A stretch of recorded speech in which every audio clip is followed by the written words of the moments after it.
This bulletin proudly brought to you in association with Alex Campbell's Menswear.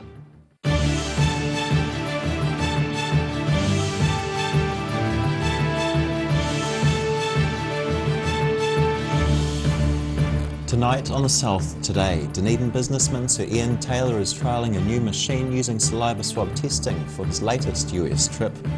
Southern mayors hit the road to bring COVID-19 vaccinations directly to busy farm workers in the rural communities. And more restrained celebrations for today's Melbourne Cup, but still plenty of fashion on the field.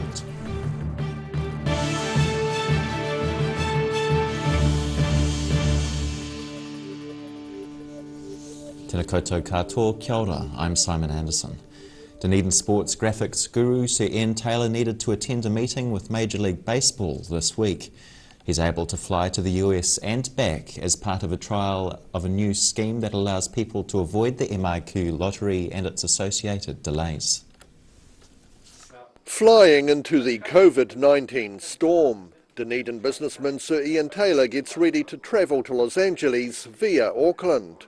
On his trip to LA and back, he'll be using this new machine that can test saliva for COVID in just 30 minutes. I think we need far more testing regimes to actually deal with the way the world's moving. It was only a month ago that Sir Ian was introduced to this high-speed COVID testing machine created by Dunedin firm Microgem. He says the New Zealand government has to keep up with improved detection methods to help fight the disease. So on Friday I had one of the government's PCR tests. I still don't have the result for that, and it's Monday. I guess it'll get texted through sometime. Other people get them within 24 hours, but there's a whole range, 24 hours to 5 days. And that's not a great test. If you test on this day and 5 days later, you've got your result, but for 5 days you could have called it again. Sir Ian is also part of a privately funded trial to bypass the MIQ lottery and use the latest technologies so he can go into privately managed isolation. And that's something he says the government also needs to take notice of. I know of 20 people, business people, who are overseas and have no way back. You know, the economic engine that drives the country, that pays for the nurses, pays for the doctors, pays for the teachers, actually pays for the politicians, that economic engine has got to keep running. And it can't run efficiently if people who need to go overseas can't get there and get back. Sir Ian's trip will see him meet with the organisers of Major League Baseball with a return flight to Auckland next Monday. In Dunedin, The South Today. Veteran politician Marion Hobbs has resigned from her seat on the Otago Regional Council. Local body politics has been a rocky ride for the former Labour Party Cabinet Minister. Hobbs was initially chosen as chairperson of the Otago Regional Council following the 2019 elections, but after falling out with several councillors, she was ousted from the chair last July. She publicly threatened to resign if Environment Minister David Parker didn't replace the entire council with independent commissioners. ORC Chairman Andrew Noon says the resignation won't trigger a by-election because it's less than a year until the next local government elections. Southland District Mayor Gary Tong is on the road and meeting locals, not as part of any election campaign, but to encourage busy farmers to get vaccinated. Tong has joined a group of medical staff travelling across the south this week, bringing the COVID-19 vaccine to rural areas. Stopping off in the Southland settlement of Wrights Bush as part of a road trip to help save lives. Southland District Mayor Gary Tong has joined a week-long caravan trip offering first and second vaccinations to southern farm workers who've been too busy to get into town to get their jab. It's to allow people to just keep their gumboots on and come and get vaccinated. Tong says the country's borders will eventually reopen, and he's urging rural residents to take the opportunity to catch up with the city folk in vaccination numbers. Our very first person here today has got off the tractor and come in, and we're just hoping that happens throughout the week. Part of the campaign is to get those already vaccinated to encourage others to get their shots. Our communications team created the stickers and the one for the vehicles, and they'll get one of these when they finish their vaccination. And hopefully others will see it during the week. Meanwhile, Gore Mayor Tracy Hicks is taking part in a similar tour to farmers and workers on the eastern part of Southland. In Southland, the South today. Lockdowns in Auckland and Waikato, along with the closure of the Trans-Tasman bubble, are taking their toll on Fiordland's great walks. Tracks such as the Milford, Kepler and Routeburn have all had numerous cancellations over the last fortnight. The Department of Conservation is offering customers a 100% refund if they can't take up the walks, with those tickets quickly being snapped up by South Islanders. Since Auckland's lockdown began in August, DOC has recorded almost 2,500 cancellations for walks across the country. Melbourne Cup Day at Wingatui looked a little different this year. In pre-COVID times, tens of thousands of people enjoyed the race events across the country and in Australia. But here in Dunedin, crowd restrictions were evident this afternoon at a very quiet race day. COVID-safe crowds making the most of Melbourne Cup events this afternoon at the Wingatui racecourse. Today's been terrific. We've got quite a number of people here, but COVID, of course, has restricted us in what we do. But we wanted to do something. We wanted to have a great event. We wanted to celebrate Melbourne Cup. Social distancing measures restricting revellers in the marquees and also in place on the popular Fashions on the Field event. I'm pretty stoked actually. I've been competing for about 6 years and I've never had a win, so very happy that Wingatui racecourse has made it happen for me. The event, which usually draws crowds of up to 4,000 people, instead hosted around 700 today. There was a win for fashionistas this year, as last year's fashion competition was cancelled altogether due to COVID-19. However, there were many health-related guidelines. Everybody has to do their part with COVID, so we've got some really strong guidelines from New Zealand Thoroughbred Racing, which will work very well to set the standard of what we've got to do. Event planner Samantha Lambert says the contestants practiced social distancing, using the lawn space to make the catwalk possible under restrictions. Fashion on the Field winner Andre Callahan says, on days like this, it's all about the hats. What you need to be very careful about is your millinery when it's windy, so any wide brim hats obviously want to take off in the wind, so I went safe this year and have gone for more of a headband. The Otago Racing Club says the limited guests this year included club members, horse owners and hospitality, all separated into 5 different areas to maximise attendees. In Dunedin, the South Today. Still to come on the South today, Ashburton A&P goes ahead, but with a difference, and a Wanaka multisport race returns. See you after the break.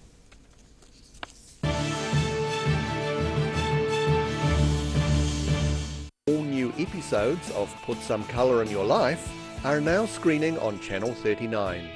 Take a look at Australian artists and the techniques they use in their studio. Put Some Colour in Your Life, Tuesdays, 7:30.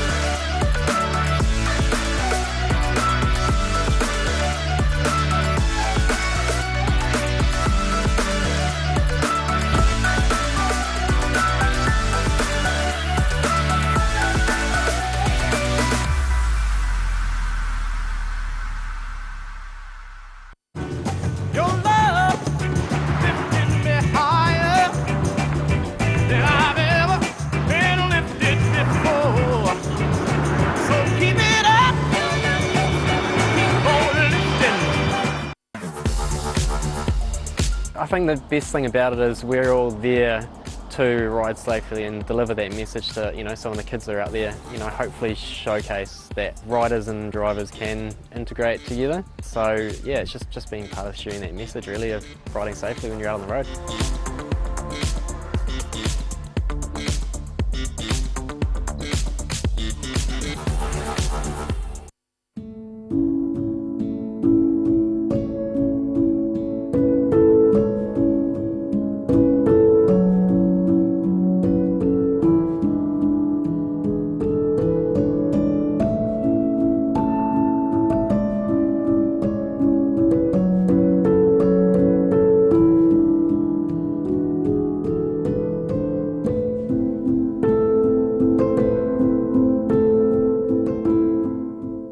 A poorly maintained heat pump can lose up to 35% of its output. The Mr. Heat Pump Cleaner team are experts. Their specially developed chemical wash is totally biodegradable. Call Mr. Heat Pump Cleaner and get the job done by the professionals. Every reason, every season, we're proud to dress the region. Alex Campbell Menswear, it fits.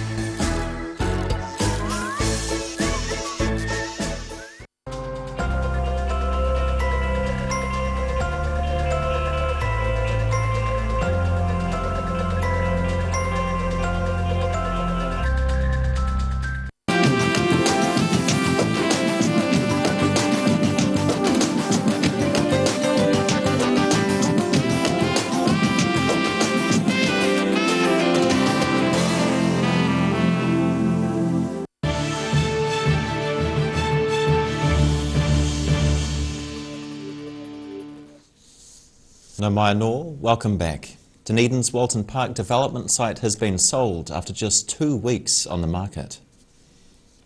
Collier's Otago listed the 12.5 hectare site in Fairfield's Walton Park Avenue last month. The land has now been sold to a property development company called Universal Developments. The site, just off State Highway 1, could be subdivided into about 100 mid to large sized residential sections. The development company has other major projects underway in central Otago. The Ashburton A&P show was able to go ahead recently, although spectators had to stay away for the second year running. Judges travelled from across the South Island for the event, happy to give entrants a chance to compete. Months of training didn't go to waste for these equestrian riders. COVID-19 restrictions meant spectators had to stay away for a second year in a row, but Ashburton's A&P show did go ahead for those keen to compete in a range of events. All the competitors are very pleased to be here. We're here for that champion ribbon, that cup or that certificate, and that's what it's all about, promoting those breeds that we're interested in and doing the best we can for excellence in agriculture. Judges came from as far afield as Dipton, the West Coast and Nelson, all happy to help the various competitions go ahead. We ask ourselves why we're doing it. We're not doing it to stand out here and enjoy the sunshine. No, we're right. Doing it for our competitors. Yep. And that's what you're doing as a show. And, and I think it's really important in this day and age when we don't know the things are coming. And while COVID restrictions made it too difficult to include children's categories, there were plenty of arts and crafts creations to be judged in the Home Industries Pavilion. The standard of work is amazing. Some of the premier exhibits have just been mind-boggling, the work that's gone into them. Organisers say holding the show over 2 days helped allow for more social distancing between events. In Ashburton, the South Today. Adventure race athletes kayaked, cycled and ran for more than 4 hours in a recent Challenge Wanaka multi-event. Now in its second year, the event saw the return of many familiar faces from last year enjoying their first multi-sport race of the season. Getting ready to give their all in this year's Challenge multi-race. Over 100 individuals and over 30 teams kicked off with a 35-kilometre kayaking leg along Lake Wanaka. 4 hours and 3 minutes later, Angus Taylor of Christchurch was the first to cross the finish line, with a strong background in running seeing him overtake many others in the 12-kilometre trail run. Not much left in the tank, to be honest. It was an all-out effort. I felt reasonably good coming off the bike, and yeah, definitely enough to really push it for the last 5k of the run, and managed to pass quite a few people on the run and ended up in first, which was surprising. Taylor's next challenge is to compete in the coast-to-coast race, which suits him with less kayaking and more running, and he's planning to do the entire 243-kilometre course in 1 day. Yeah, no, just going to take a couple of weeks off now and then get into the coast build-up. Last year's fastest woman was Simone Mayer, who won her division again this year, crossing the finish line just 4 minutes after Taylor. In Wanaka, the South Today. Dunedin rally driver Emma Gilmore has achieved a top 10 result in the Cambrian Rally alongside Scottish co-driver Claire Mole.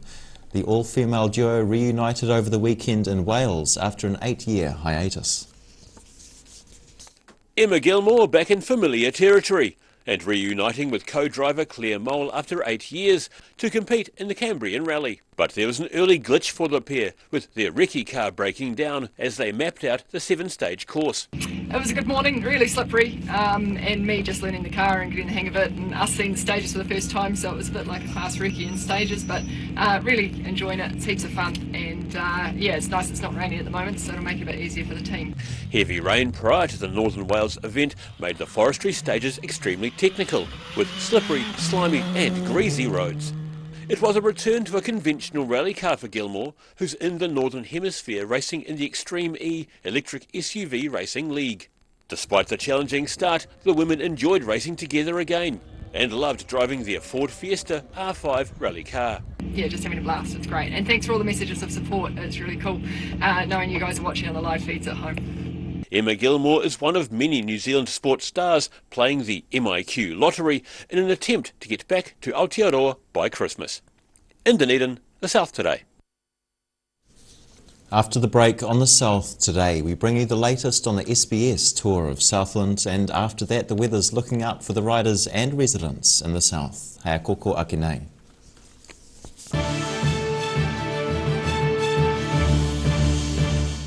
All new episodes of Put Some Colour in Your Life are now screening on Channel 39. Take a look at Australian artists and the techniques they use in their studio. Put Some Colour in Your Life, Tuesdays, 7:30. MTF Finance can help you turn the key on your next vehicle with a loan made just for you. TCs and lending criteria apply. Hi, my name's Matt and I'm the Dines Group CEO. Dines is a company that's focused on selling logistics solutions to its customers. We're passionate about selling efficiency, and we've been selling efficiency for over 50 years now.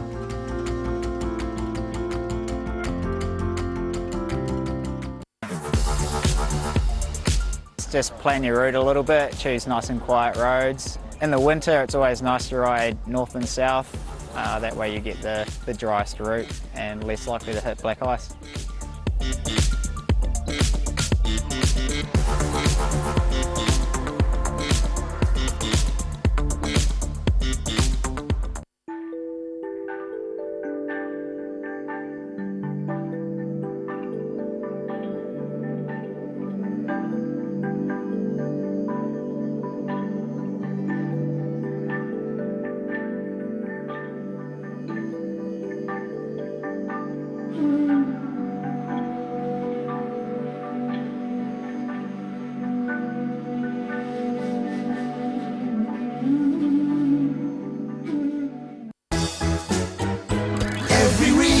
Every season, we're proud to dress the region. Alex Campbell Menswear, it fits.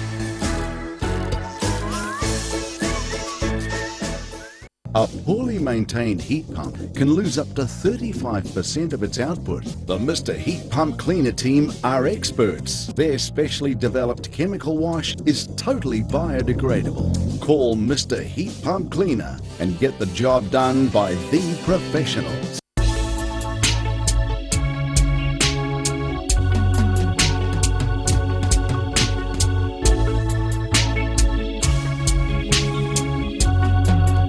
What have you got? Okay. Chicks World, party time, excellent. Love it.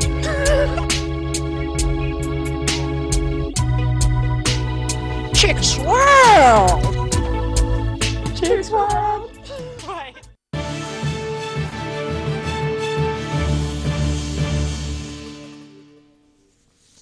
Hoki mai noa. Campbell Pithy has produced an impressive solo victory to win Stage 3 of the SBS Tour of Southland in Te Anau. The Cantabrian broke away from the pack with more than half the stage to go of a race which has provided extra challenges for organisers this year. The Tour of Southland cycle race is a firm fixture on the southern sporting calendar. The event offers challenges for both novice road cyclists and experienced competitors. Riders come from all over the country to tackle the famous race, which looks a little different this year. There's been a few changes, and we obviously had a few Aussie teams that were keen to get out here earlier in the year when the bubble was happening thing, but yeah, happy to have the talent that we've got on the start line in a year that it's been is just incredible. Along with the spectacular scenery, the SBS Bank Tour of Southland's known for its challenging weather conditions, along with a mix of hills, turns and road surfaces. Yeah, looking forward to the gravel sections. It's the first time gravel's been included in the SBS Bank Tour of Southland, so it's been talked about heaps, so I'm looking forward to seeing how the boys handle it and what they have to say at the end of the stage. Two-time champion Michael Vink claimed stage 2 of the tour yesterday from Invercargill to Lumsden, despite limited preparations. Yeah, it's been tough. Obviously, COVID's played a big part in everything. We've had pretty limited racing, but the one thing that's kind of consistent is Tour of Southland at the end of the season. And Vink retains the leader's yellow jersey after stage 3 of the event in Te Anau this afternoon. In Southland, the South Today. And now recapping tonight's top stories on the South Today. Dunedin businessman Sir Ian Taylor is trialling a new machine using saliva swab testing for his latest US trip. Southern mayors hit the road to bring COVID-19 vaccinations directly to busy farm workers in rural communities. And more restrained celebrations for today's Melbourne Cup, but still plenty of fashion on the field.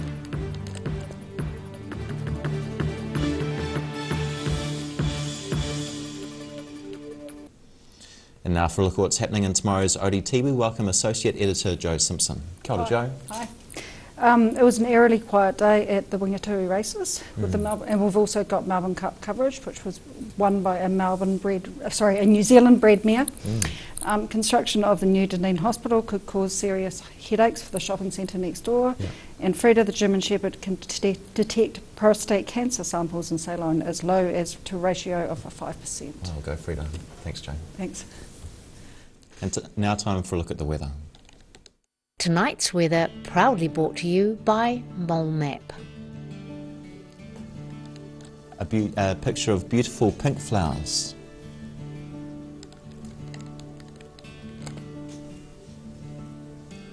Looking at the situation, a ridge of high pressure lies over the South Island for the rest of this week, bringing mostly fine weather to the region, especially inland where it'll be sunny and mild, often rather cloudy and cool on the Otago coast.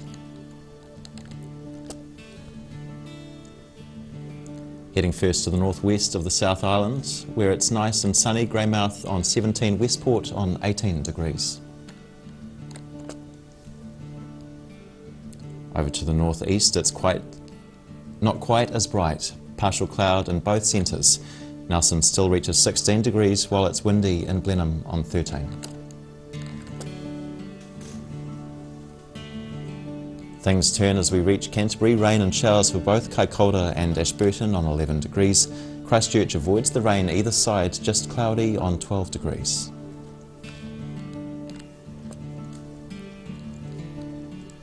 Looking at the southern towns, Catlins on the coast experiences fresh northeasterlies with some cloud and a high of 14 degrees. Inland, Balclutha, Lumsden and Gore are all in for moderate northerlies with clear skies and a high of 15. In the Central Lakes region, a lovely day for Wanaka, Queenstown and Alexandra. A fine 18-degree day, only freshened by light northerlies. Not too bad in Te Anau either, with moderate northerlies, clear skies and a high of 15. Looking at the northern towns along the coast, Timaru can expect moderate easterlies with some cloud and a high of 15 degrees, while Oamaru is in for fresh northeasterlies with cloudy skies and a high of 14. It's pretty warm inland. Twizel and Amadama are experiencing light northerlies, clear skies and a high of 19 degrees. In Dunedin, it'll be cloudy tonight with an overnight low of 7 degrees. Mostly cloudy early tomorrow too, as cold southwesterlies die out and change to cool northeasterlies over the afternoon. The cloud may break late in the day, a high of 14 and a low of 6. And it'll be mostly fine and sunny on Thursday with fresh breezy northeasterlies, a high of 14 and a low of 6 again. And in Invercargill, It's mostly cloudy tonight with an overnight low of 3 degrees. Things brighten up tomorrow, a fine day with light variable winds and a high of 15 with a low of 2. And it's milder still on Thursday, a moderate northerly with some high cloud, a high of 17 and a low of 5 degrees. And that's the news this Tuesday. For the latest news from the southern region, head online to odt.co.nz and you can follow Channel 39 on Facebook and YouTube. Like and subscribe to be notified of that southern news as it happens. Nō reira kia pai te pō, ka kite anō.